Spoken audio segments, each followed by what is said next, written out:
Folks, what are your thoughts about this universal basic income? Give us a call quickly, 866-99-SIRIUS. We have Andrew Yang in studio. Do other countries do this?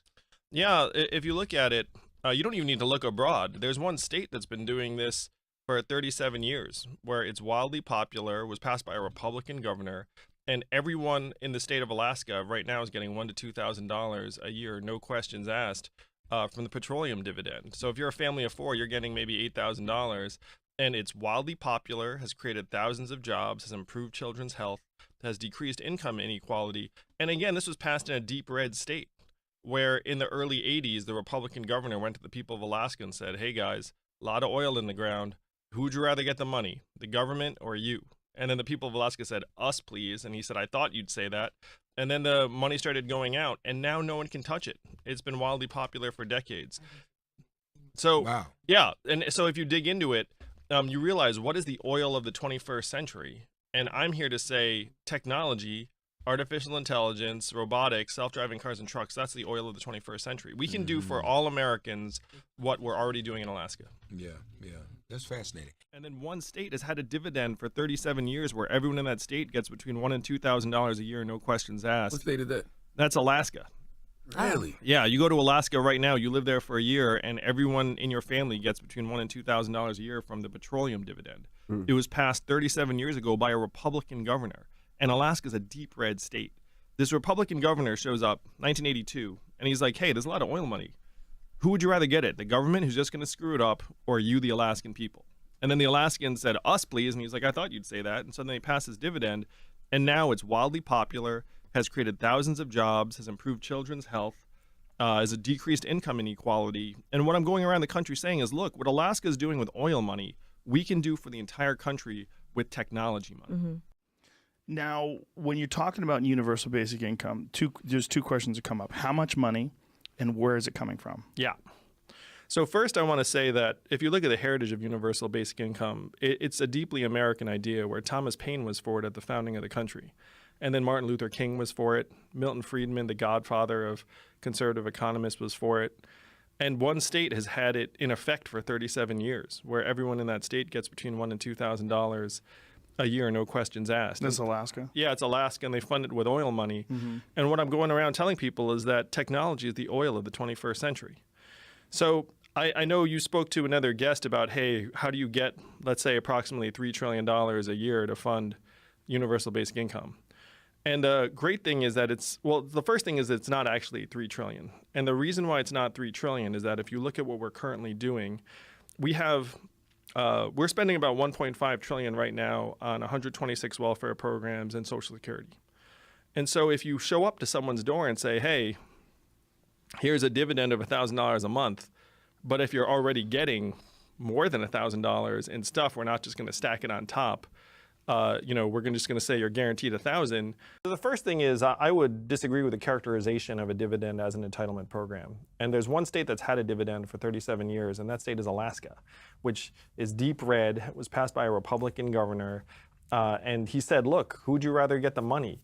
The government who's just going to screw it up, or you, the Alaskan people? And the Alaskan said, us. And he said, I thought you'd say that. and then now everyone in Alaska gets between $1,000 and $2,000 a year, no questions asked.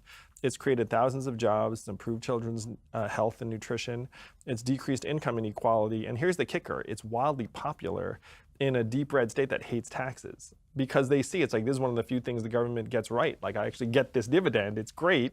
I look forward to it. It's real. I can spend it. My kids get it. Like, life is better as a result. And so, like, it's different from an entitlement in both its structure and the way it's utilized.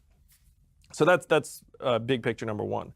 Number two is, right now, you're right about the fact that our entitlement programs are creeping ever higher in terms of both proportion of the federal budget and the enrollments, where there are right now more Americans on disability than work in construction, as one example.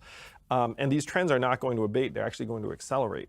So the question is whether we're going to try and restructure those programs to something that we can all embrace and get excited about that will actually help keep American families and communities strong, instead of waiting for more and more people to get debilitated by, for example, an automation wave that's going to displace the significant proportion of the people that hold the most common jobs in the economy, which we're in the midst of right now. And so the question is, do you wait and say, okay, like I guess we're going to have more and more people qualifying for these welfare programs that have very negative incentives attached to them, or are we going to own the reality and say, look, we get it. We're going to have this dividend, and then we're going to reverse the incentives of those programs over time.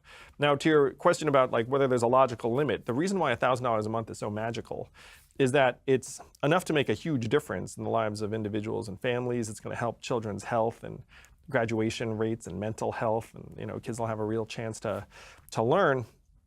Will reduce domestic violence, will reduce hospital visits. But it's not enough to be a labor replacement, because $12,000 is below the U.S. poverty line of $12,700.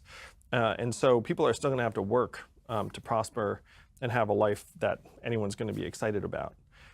So my goal would be to put in this $1,000 dividend and then keep it at that level, but it's going to be up to, and this is a big leap, but we have to trust that future legislatures will be responsible with the fact that... Yeah, good luck to that. Well, but again, you can look at something like Alaska. They've had it for 37 years, and they've pegged it to a particular resource. And so what I'm suggesting is, what is the resource that we should peg this to? And the resource we should peg this to is technology. What am I running on? I'm running on a platform of giving every American $1,000 a month. It's like people look up and be like, we can do that? And be like, yeah, Thomas Paine, Martin Luther King, Milton Friedman, when you say it, in I don't one think state of Alaska. It doesn't sound realistic. It's too good to be true. Where's the money coming from? Like, what's the number again? What's the math? Give me the math. $1,000 a month. Everybody $1,000 a month.